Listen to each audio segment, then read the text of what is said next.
नेता टाइप फावर काम मत करो। सब्सक्राइब के साथ साथ बेल आइकॉन भी के धोकड़ी का पैकेट भर दिहले। हाँ अब एने खाली कर दिहले ना हो ब्याज की बताई ला तू दुर्गा माता हाथे यही वोट दे तो हमने तो बाबा तू जब हो ए ब्याजी हाँ तू दुर्गा माता हाथी तू दुर्गा माता हाँ तू अब थाली में जीते चलिए अच्छा प्रेम से उड़ान लेवल जाओ कैसे हो कैसे अच्छा वाह देखी हमरा बड़का भैया कलाकार के हाँ बहुत बहुत रुपया से आशीर्वाद दिहले हाँ भैया के प्रणाम वाह ठीक बा ले ले रख लो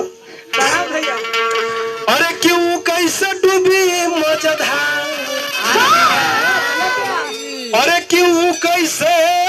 डूबी मजधार अरे की जे कर नैया माई हखेवैया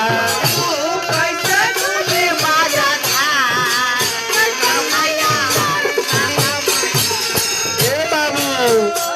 अरे संत रविदास जी के नाम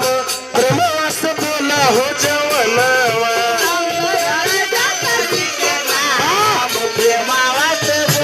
अरे भीमराव अम्बेडकर जी के नाम प्रेमवा से बोला हो जवनवा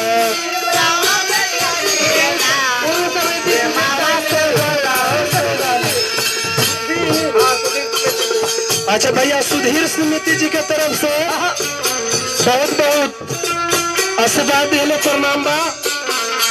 चलिए है देखिए अच्छा हमारा संतोष पासवान जी के तरफ से हजारों हजार रुपए के पुरस्कार भैया के श्रद्धा के जय जयकार बा ए बाबू और संत रविदास जी के नाम प्रेमवा से बोला हो जवनवा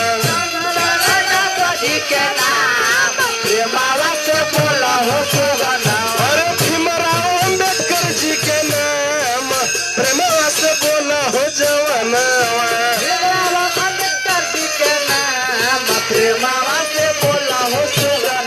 अरे बोला हो जवनवा बोला हो जवनवा बोला हो जवनवा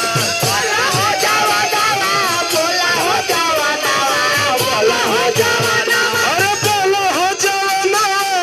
बोला हो जवनवा बोला हो जवनवा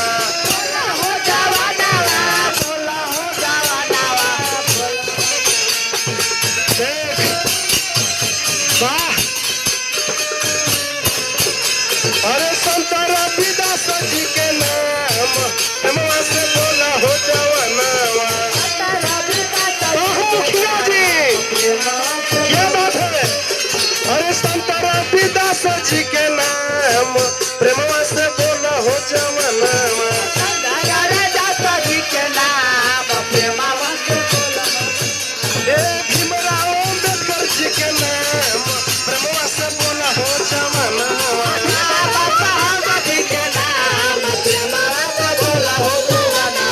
बोला हो जवनवा बोला हो जवनवा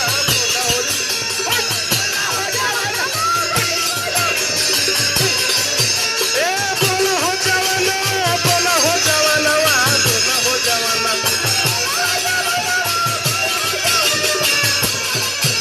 अरे वो कैसे डूबे मजधार जकर मैया माई होके वैया वो कैसे डूबे मजधार बाबू अरे वो कैसे डूबे मजधार जकर मैया माई होके वैया